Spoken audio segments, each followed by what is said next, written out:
I now declare open the DLF Indian Premier League.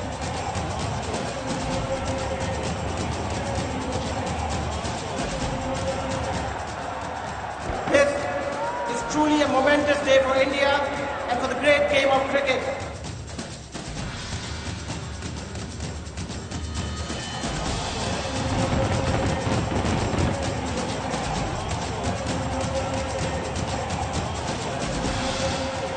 IPL has revolutionized the way cricket is viewed, and there's one man who is synonymous with it, and he is, yes, you guessed it right, Mr. Lalit Modi himself. My guest this week, well, not quite Jerry Maguire, but a man who will create many Jerry Maguires.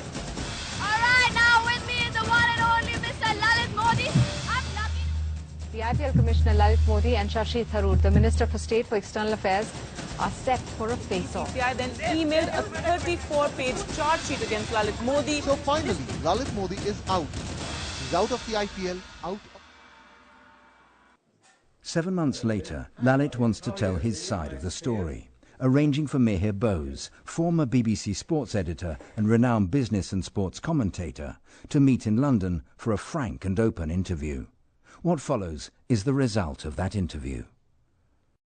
Lalit, you cannot deny the fact that the main charges against you are that you set up the IPL in order to benefit yourself and your family, when probably Indian cricket did not need IPL at all. Well, you know, you may say Indian cricket did not need IPL as far as, or I did X, Y, Z to benefit X, Y, Z. You've got to keep in mind, at the time when I conceived the IPL, it was considered to be a pioneering project. It was a dream of mine.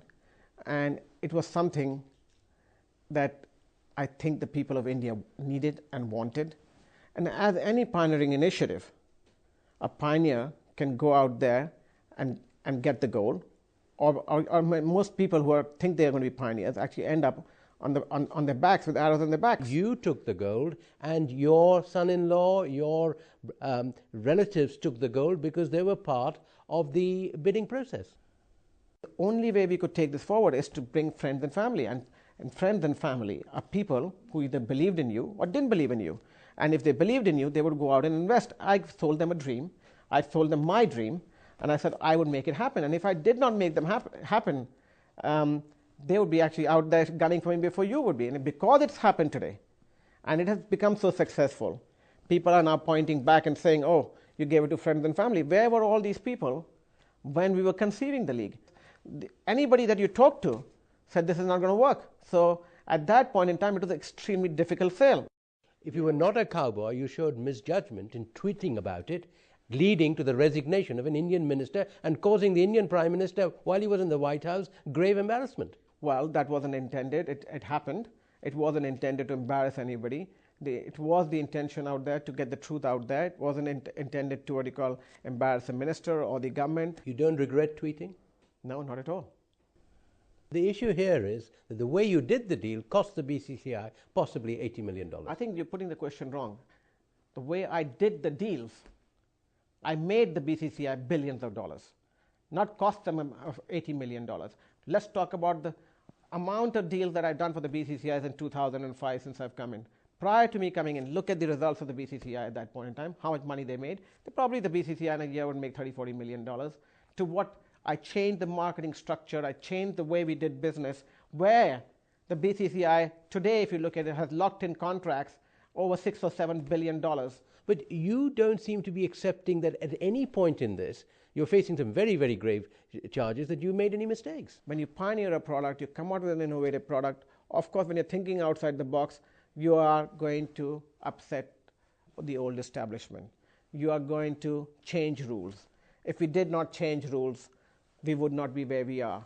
Cricket on its own is one thing. What we did is add cricket with the entertainment, with the glamour, with the Bollywood. You know, there were a whole lot of different segments and thought processes that we put together and put out there, which has resulted in the IPL where it is today.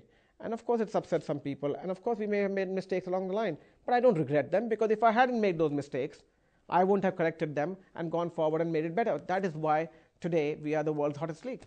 How long do you intend staying in London? When do you intend to return to India? I will return to India as and when I feel secure. But do you not realize that by not going back to India, you further the image that you have actually benefited personally from the IPL? Can you tell me that you have not pocketed money from as a result of setting up the IPL? I can very clearly tell you that I have not pocketed any money from the IPL. And first and foremost, let me just be very clear and be very objective about this.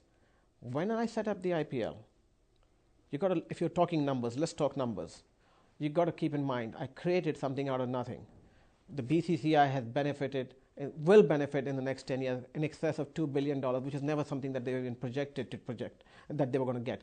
This is something of an initiative that I took on my own as an honorary member to create something of value, and do it for an organization, solely for the benefit of the organization and for the people that are getting involved with it. You've claimed great credit for moving IPL from India to South Africa when the security situation would not have allowed the tournament to be held in India.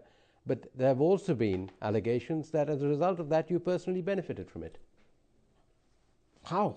I would like to know. Yes, I benefited by creating a world-class product. The only way I benefited is by showing to the world that it could be done. I benefited by showing my skills that I could move a product in 21 days, move tens of thousands of people across continents for a product that people take years to build. Yes, I benefited in that regard. Yes, I benefited by proving everybody wrong. Are you saying that this is the old story of the Indian exporting lobsters to America, and he does it in an open box?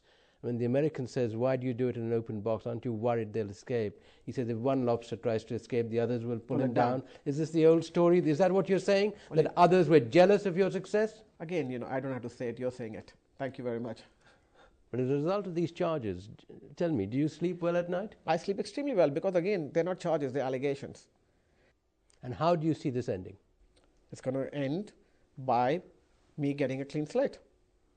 But that could take a long process. It's fine. I'm in no hurry. At the end of the day, the results of what I have built are already proven. That's something nobody can take away. Even if they want to take away, nobody can take that away. I have created a successful product. I hope the product continues to be successful going forward, because that's something that I built. It's a baby of mine, and I'm very happy with it. I have no regrets. And if I had to do it again, of course I may do it with a little bit change, with the knowledge that I have. But if I didn't have the knowledge I had in the first place, I wouldn't have been able to create what I did in the first place.